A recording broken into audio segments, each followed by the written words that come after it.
भारतीय क्रिकेट ने सुनील गावस्कर, कपिल देव और सचिन तेंदुलकर सरीखे कई खिलाड़ी विश्व क्रिकेट को दिए।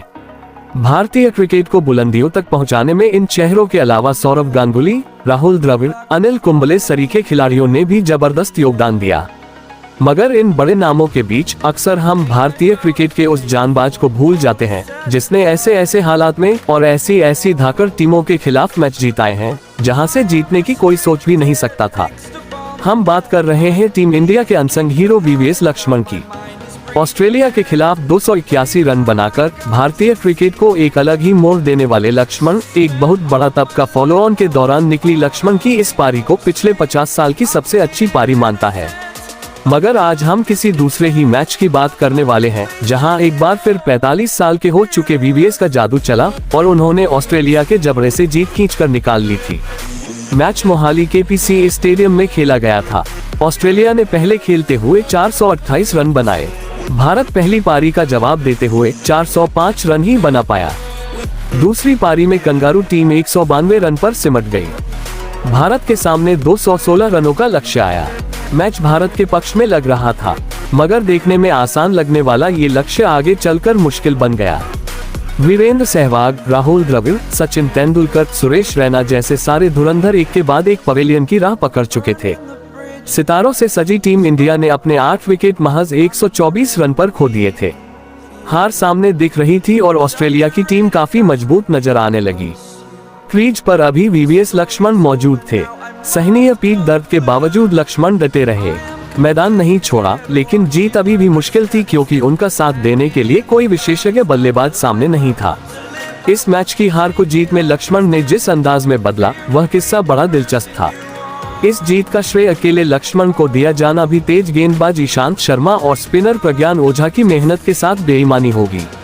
जब जीत कंगारू टीम की झोली में दिख रही थी, लक्ष्मण ने बेहद सधी और समझदारी पारी खेली और उनका साथ दिया ईशांत ने।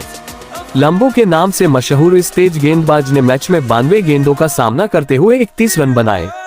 मिचेल जॉनसन, हिल फेनहॉर्स्ट, बॉलिंजर जैसे पेसर्स ने एड़ी चोटी का जोर लगा दिया, लेकिन ईशांत जैसे कसम खाकर आए थे कि अपनी विकेट नहीं देंगे।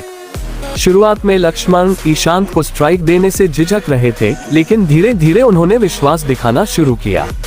ईशांत ने स्ट्राइक रोटेट करनी शुरू की और बीच बीच में चौके भी लगाए।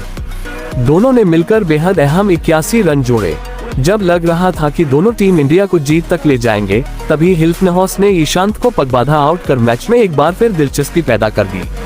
अब लक्ष्मण के साथ थे 11वें नंबर पर बल्लेबाजी कर रहे प्रज्ञान ओझा। स्कोर था 210 रन। आखिरी विकेट। इंडिया की आस थी वीवीएस लक्ष्मण पहले से और ज्यादा संभल कर खेलने लगे। जीत अब भी 11 रन दूर थी और हर गेंद सांस थाम रही थी। लक्ष्मण को पीठ में भयानक दर्द था, जिसकी वजह से उन्हें रन मिला हुआ था।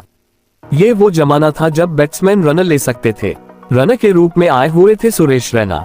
लक्ष्मण स्ट्राइक पर, बॉलिंग पर बेन हिल फेनहॉर्स्ट, रैना स्क्वायर लेग पर क्रीज के अंदर खड़े हुए थे, रन लेने को तैयार। लक्ष्मण ने बॉलर के हाथ के नीचे से गेंद निकालकर एक रन चुराना चाहा।